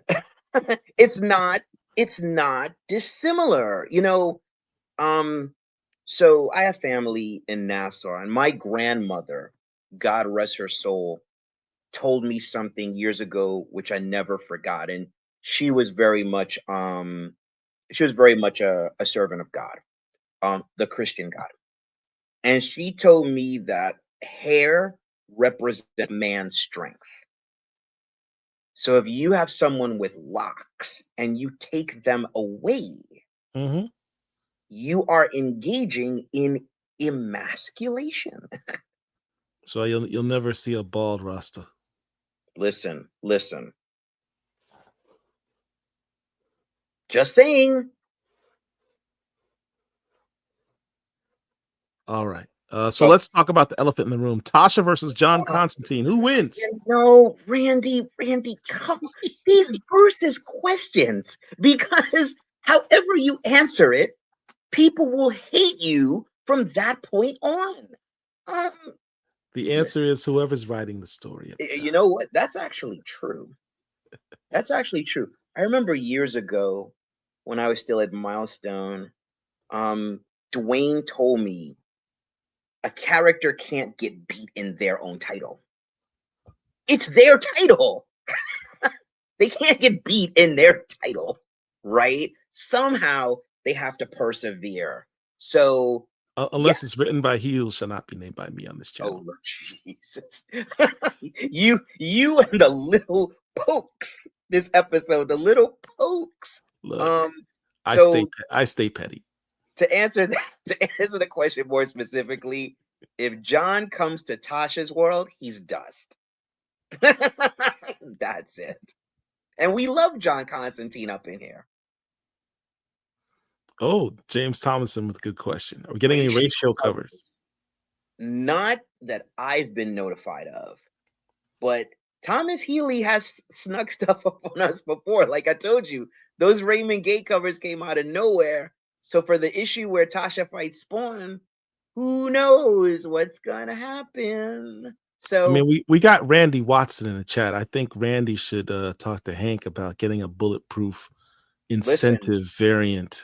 let's go. Let's go. I mean, I could already mention some people I would want to do it. How is she an atheist and believe in spiritual magic? Or did Paul disspeak? So, I mean, It from wouldn't my be the first time perspective, I disspeaked. I think when you're talking about atheism, I think you're talking like God, right? Or gods, if you believe in either a singular God religion or a multiple God religion. But if we're talking about creatures, she doesn't have to believe in God. And she doesn't. She doesn't even believe in angels and devils, right? Like mankind's perspective of these things are one thing. But again, Tasha believes that you can kill anything in the universe. And so if you can kill anything in the universe, then it wasn't the product of a supreme being. It's not immortal and it's not invulnerable. So I would argue that she is an atheist and she is a magician and they can coexist, but she does not believe in any gods. She does not believe in a devil, and she does not believe in Greek gods, Roman gods, African gods. She does not. All right. Was the Typhon codename inspired by the father of monsters from Greek mythology? Eclectic with these Yes. questions. Yes. I would say yes to that. And also, there's something that Tim actually learned from his friend Tom King, with whom he wrote Grayson, about naming conventions of covert operatives. And I won't say what it is, but you know, Typhon's name has a significance that we will learn later above and beyond the Greek mythology, but in terms of the language of covert intelligence and the Central Intelligence Agency. That's what's up. Was Tasha always cold, or did the trauma that Al caused lead to this current state? No, Tasha was, I mean, so Tasha was a patriot, right? And she did fall in love with Antoine. So she had the capacity for warmth. But she's just not that person anymore. And she's had 10 years to unbecome that person. Yeah. Right. And I'm not, I wouldn't call myself I'm not qualified to speak on like the deeper, more abominable traumas that people have to endure, but we're all affected by crucial events in our lives that change us in ways that we don't even perceive in some cases, right? Tasha changed over a period of time, and it wasn't a process that was easy. Like, change is really hard. When you are presented with a series of circumstances that tells you that your entire belief system is wrong, for you to subscribe to that, that's a painful process. That's an emotionally and psychological painful process, because a lot of people don't like to accept the possibility that they've spent a lot of time believing the wrong thing. That applies in humanity, and that applies in politics. So is she still learning, or is she at her peak at this point? I mean, both are true, right? I mean, when Michael Jordan was the paragon of basketball players and he was able to do a three-pointer based on math, it was methodical. The dude was still training. You know what I mean? So, like, she's peak and she's continuing to learn because, I mean, that's just part of the process. What is Heaven's hierarchy now that Al remade the universe with the god and the devil locked out of the universe? Okay, I am totally not qualified to answer that question. That's a Todd McFarlane or a Thomas Healy question.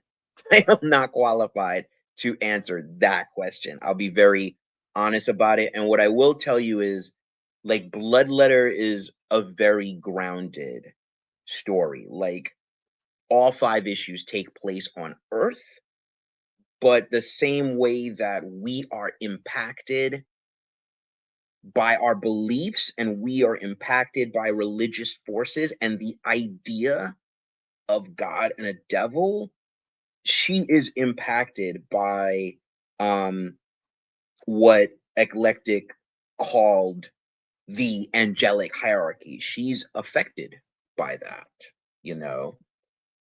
Is this going to affect the other Spawn titles in any way? So it's tricky. When you're writing something, you don't want to step on the toes of any other stories, and you don't necessarily want to force a pivot. So what I would say is that she is now part of the architecture.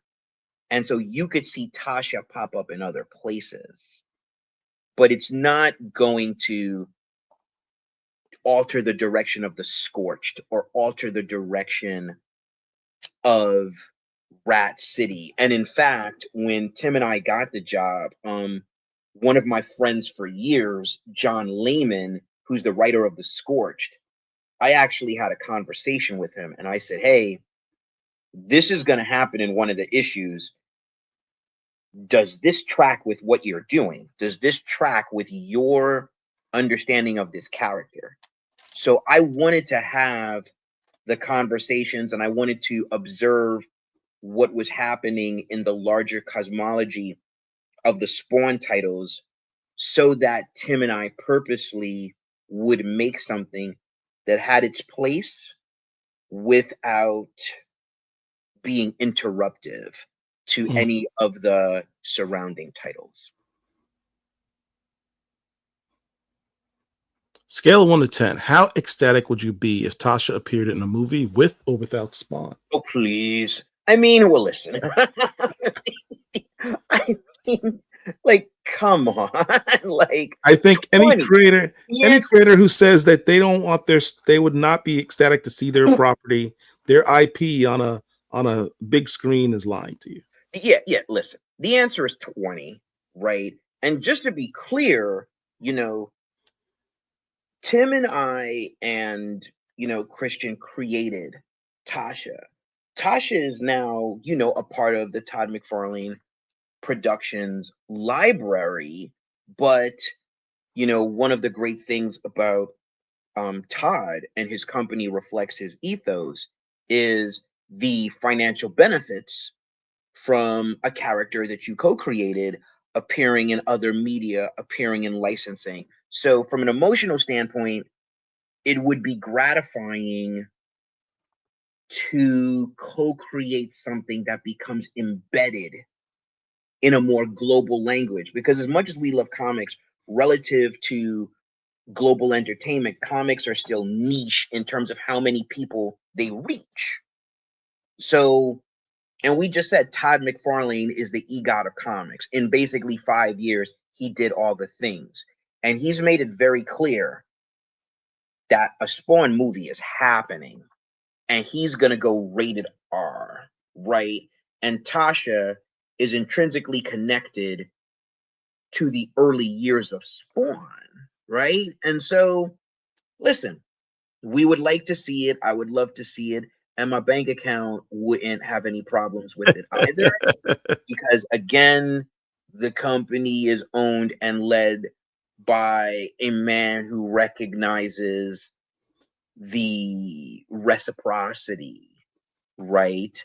I mean, listen, because Venom is such a complicated character, Venom has so many fathers that different people may get different size checks, but he still gets a little something from Venom films or a Venom cartoon or something like that. You know what I mean?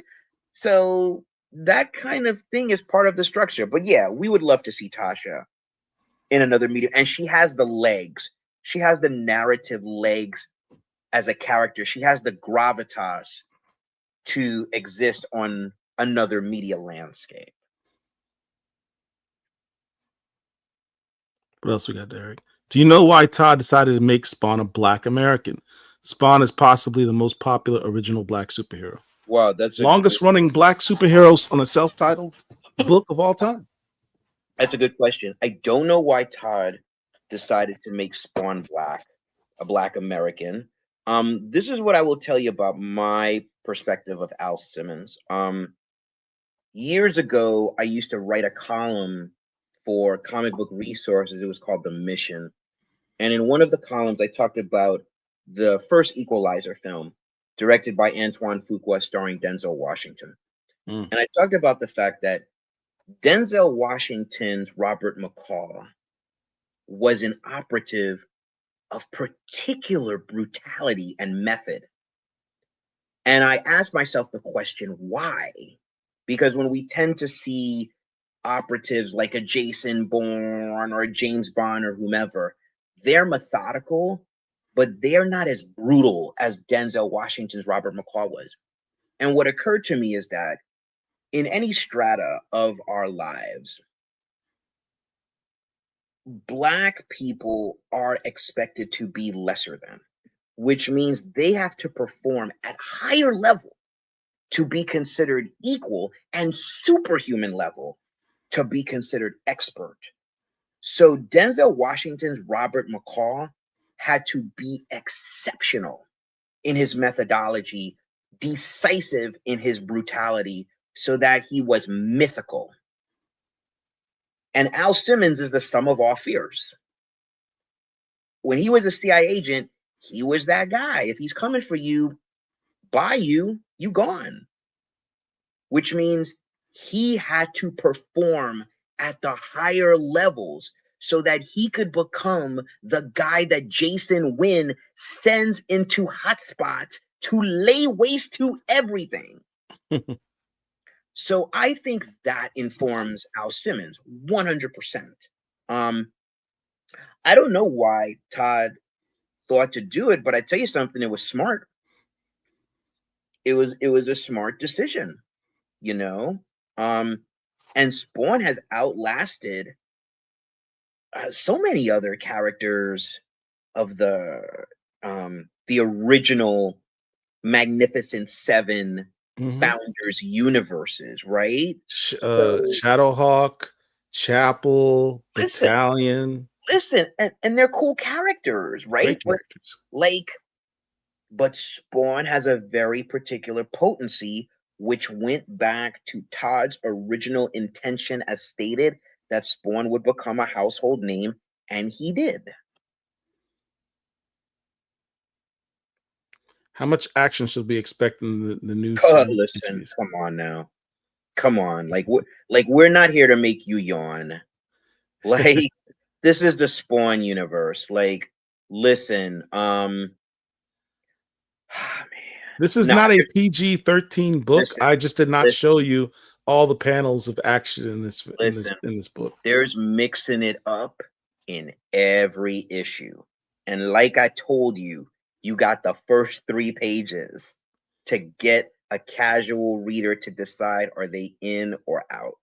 So listen, you just get yourself seated and get your popcorn.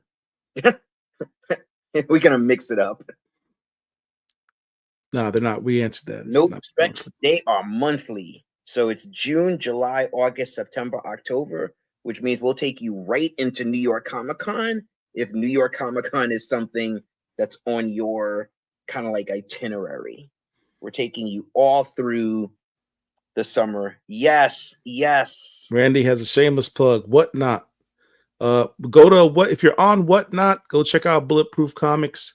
They can grab a signed copy of Bloodletter by Joe Chocolate. Randy has his own. Oh, he has his own. That's right. Yeah, so it'll be Sexual Chocolate. This will be my first time on Whatnot. So having Randy be the person that brings me in is going to be a lot of fun. So that will be this Saturday at 8 p.m. Eastern. He told me to join Whatnot this past weekend. I'm a sign up, man. I'm a sign up. You see, people are giving you the hints, bro. The hints. He's giving me the hints. I should have listened. That's it. Calling it now. I want Sonequa Martin Greta. Ooh. Okay, so first off, I love Sonequa. I got nothing but respect for her. But I will say this. As Tasha is Haitian and South American, I think we have to have a Haitian actor. Is Sonequa Haitian? I don't know. No, she's not. She's from like Alabama or something. You see what I mean? So it's like, no, we can't do that. Like, I think, I would want Haitian actress that we could want a Haitian actress. And just because we don't know who they are doesn't mean they're not there. Go find them. Go to Port-au-Prince and find one, right? Or you could even be here because, come on. I mean, I live at the juncture point of Little Caribbean and Little Haiti in Brooklyn. Yeah. And I can tell you Tasha was born here. What about the actress from Sleepy Hollow? Nohemi Bettany? I believe she's Haitian. Oh, I think I know what you're talking about. That could be interesting. I'll have to check. Yeah. But listen, we're gonna try. I think we would want to reflect the culture if possible, and it's certainly possible. You know what I mean? Absolutely. All right. Do you feel that Al Simmons has been elevated over the years in his stories, and is Tasha another character that he'll elevate in the universe? Al Simmons has definitely been elevated. Like just read Spawn 300. Spawn 300 is a mean comic. And it really kind of lets you know how deep the identity of Spawn is embedded in him. Mm-hmm. It's not a superficial thing. It is deep in the guy. So he's definitely been elevated. I mean, he's gone on an arc from being like basically a foot soldier to being the king. That's a long arc. So he's certainly been elevated. I mean, will he elevate Tasha in a corporate sense? Yes. Right? Spawn is the tide that lifts all boats, and all boats are the representation of the Spawn universe. So absolutely 100%. And to that end, she has the capability to walk on her own 2 feet for a journey the same way, you know, every member of the Scorched has, the same way medieval Spawn and gunslinger Spawn. And we're now seeing the Curse of Shirley Johnson. We're seeing Al Simmons' daughter, Siam, right? All of these characters have the long story potential, you know? And so it was important that when we built Tasha, when we created the character, she had to be a long arc character and not a short arc character. I believe. Didn't Todd McFarlane name Al Simmons after a friend of his who happened to be black? You know, I think that's true. Okay. I do think that's true. Because that I sounds believe right. that's all the questions. Yeah, I feel like, yeah. All right. We got through all of them. Look at that. All right. Thank you very much for joining us, Joe. I hope you will come back for issue 2. Definitely. What? There's going to be a lot to talk about. Everyone who's here, thank you in the chat for joining us. Please like this video, share it on your social media, whatever platform you have it, share the video. And above all, please pre-order issues 2 and 3 of Bloodletter on behalf of Joe and his team. Thank you very much. On behalf of Black Comic Lords, thank you for joining us. Final order cutoff for issue 3 is July 28th. And for issue 2 is June 30th. So you have a week and a half to go ahead and get your pre-orders in for number 2. So until next time, everyone, Black Comic Lords, we got you.